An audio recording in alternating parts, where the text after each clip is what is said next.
Welcome back to Worldwide Exchange. Time now to focus in on the currency market. The dollar, as we mentioned before the break, making a bit of a run for the upside this morning. Cable on the back foot, down 0.4%. We also have the euro giving up exactly 1% versus the greenback. Well, Adam Bobroff is a trading floor manager at Foremost Currency and joins us now. Adam, thank you very much for joining us. The Russians came up with some fairly positive comments, actually, saying that the dollar, for the time being, will remain the world's reserve currency. And that's backed up by fund flows in the recent auctions as well. Do you expect them to keep this line when the BRIC countries meet later this week? Yeah, I think they probably will stay down that line. I think there's got a bit of a vested interest to have those kind of comments released. It seems a bit more of a political stance rather than the reality of things to say that they've got faith in the dollar.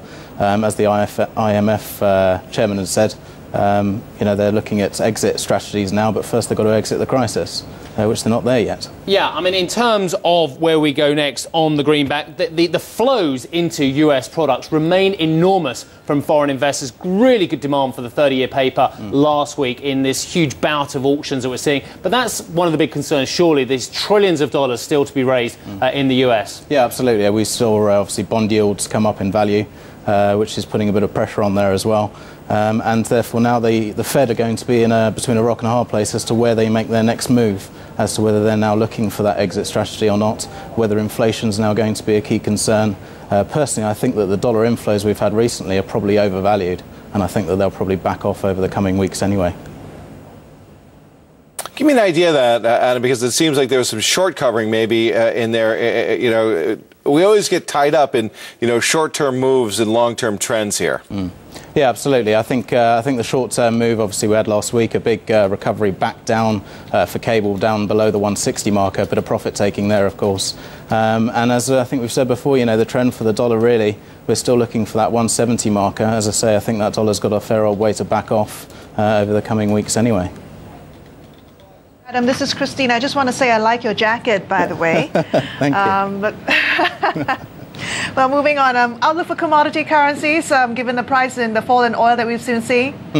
Yeah, obviously commodities had a huge surge recently. Aussie dollar, Kiwi dollar benefiting in a big way. They're now talking about intervention, of course, to try and bring that back down, to bring the balance back to a more suitable level.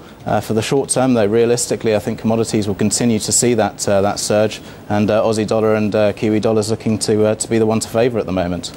What's going to scupper these markets the most at the moment? Is it this irrational belief that we are going to see a return to form for the global economies in the second half of the year? Because a lot of people are looking at the unemployment picture.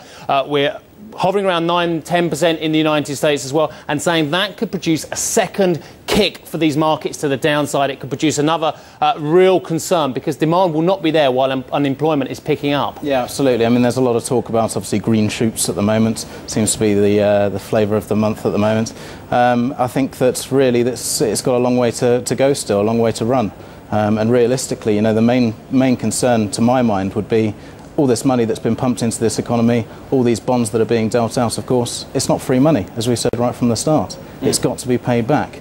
And I think there probably will be another slump back down, not quite as severe as the first one, but we're not out the woods yet. And we mentioned about the funding last week. I mean, it's an ongoing thing all around the world as well. There is so much paper available, but we still have these enormous imbalances. And while we see fairly decent data continuing to come out of places like China, those imbalances mean that the only place they can find a home is in the US currency, surely. So despite the fact that we have enormous paper, the imbalances mean that's where the money has to flow. Yeah, absolutely. Oddly enough, the US dollar's obviously become a bit of a safe haven and a low yield currency as well, much like the Swissy used to be. People moving into the US dollar, and therefore it had a huge rally off the back of it.